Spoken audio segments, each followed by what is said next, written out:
This video will talk about different SCV settings for our tractors.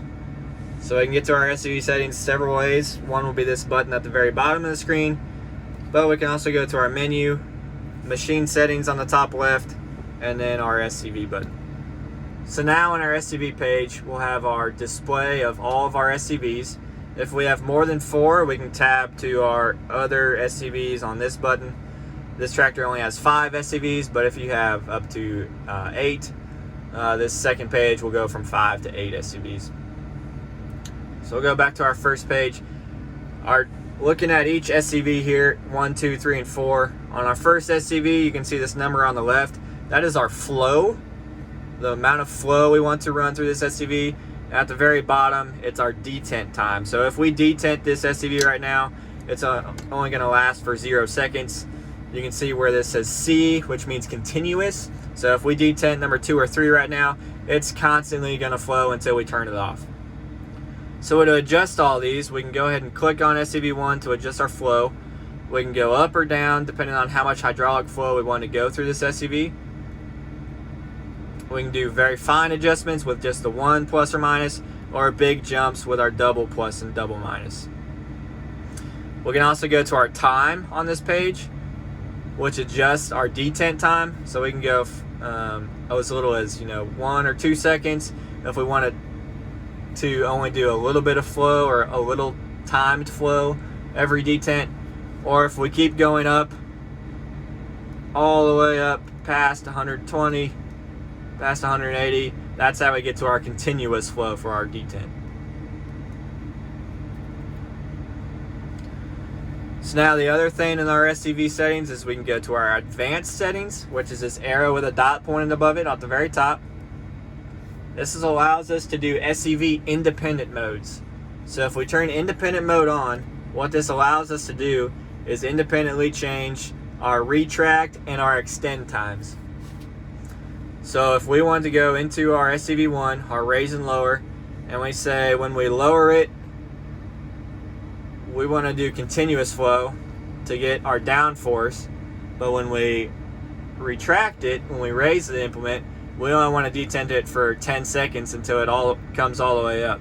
So we can adjust our times accordingly, and we can also adjust our different flow, maybe downforce, or when you're lowering the implement or extending this SCV, you want maximum flow, so we can bump that up all the way to a 10. But when we're raising it or when we're retracting this SCV, we don't need as much flow as we did when we were extending it, so we can leave that down to a 4.92 or 5. So that is independent mode. Back into our advanced settings page, we can also adjust our lever sensitivity. So flow adjustment sensitivity, there's 3 different ways. You can do linear, which means as you increase the distance you're extending or retracting this lever, that's the amount of flow that's going to be sent to your SCVs. With combination mode and progressive mode, at the very start of your movement, it's going to increase your flow very small. So it's better for very fine adjustments. But at the end of the range of the lever, it's going to increase that flow drastically. So just like these graphs here, at the very start of your lever, it's going to increase very slowly. But as your lever reaches the maximum or the very furthest you can move it, it's going to start progressively or exponentially increasing that flow to the very top of that graph. We can now talk specifically about our SCV levers. So our SCV levers control the flow that we want to get to our SCVs, so we can adjust them up, adjust them down. We can also have what we call detent.